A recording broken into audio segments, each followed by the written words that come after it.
श्री कृष्ण ने एकलव्य का वध क्यों किया? अंगूठा काटने के बाद एकलव्य का क्या हुआ?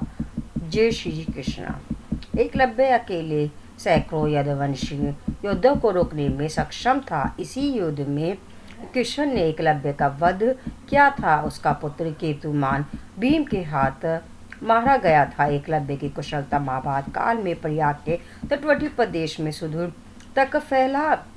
संगमेरपुर राज्य एकलव्य के पिता निषाद राज हिरण्य तनु का था। उस समय संगमेरपुर राज्य की शक्ति मगध, हस्तिनापुर, मथुरा, चेदी और चंदेरी आदि बड़े राज्यों के समकक्ष थी। 5 वर्ष की आयु से ही एकलव्य की रुचि शस्त्र में थी।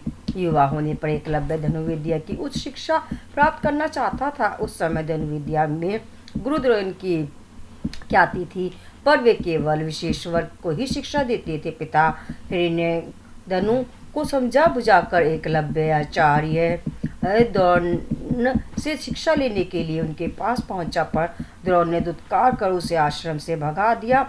एकलव्य हार मानने वालों में से न था। वे बिना शस्त्र प्राप्त किए घर वापस लौटना नहीं चाहता था। इसीलिए उसने वन में आचार्य द्रोण की एक प्रतिमा बनाई और धनुर्विद्या का अभ्यास करने लगा। शीघ्र ही उसने धनुर्विद्या में निपुणता प्राप्त कर ली। एक बार द्रोणाचार्य अपने शिष्यों और एक कुत्ते के साथ उसी वन में आए।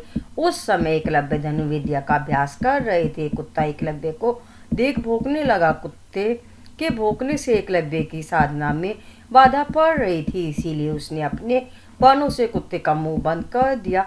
एकलव्य ने इस कौशल से बाण चलाए थे कि कुत्ते को किसी प्रकार की चोट नहीं लगी। कुत्ता द्रोण के पास भागा।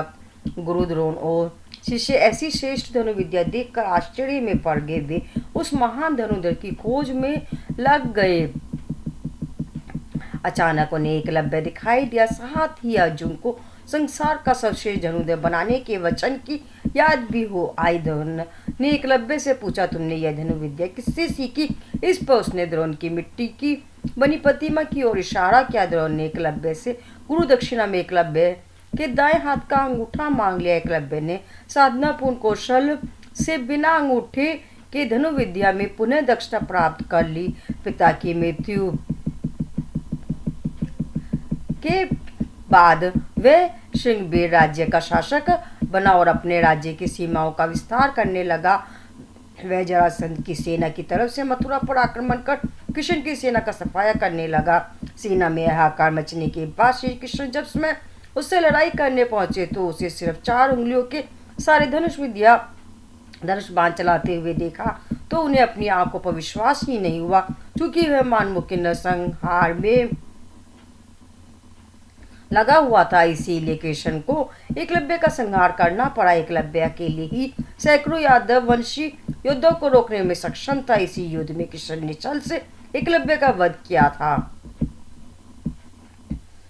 उसका पुत्र केतुमान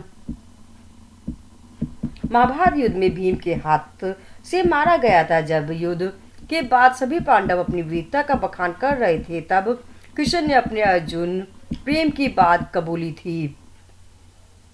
कृष्ण ने अर्जुन से स्पष्ट कहा था कि तुम्हारे प्रेम में मैंने क्या क्या नहीं किया है। तुम संसार के सर्वश्रेष्ठ धनुर्धर कहलाओ, इसके लिए मैंने द्रोणाचार्य का वध करवाया, महापराक्रमी कर्ण को कमजोर किया और न चाहते हुए भी तुम्हारी जानकारी के बिना वीरपुत्र एकलव्य को भी वीरगति दी, ताकि तुम्हारे रास्ते में कोई बाधा न आए। बोलो जय श्री कृष्ण।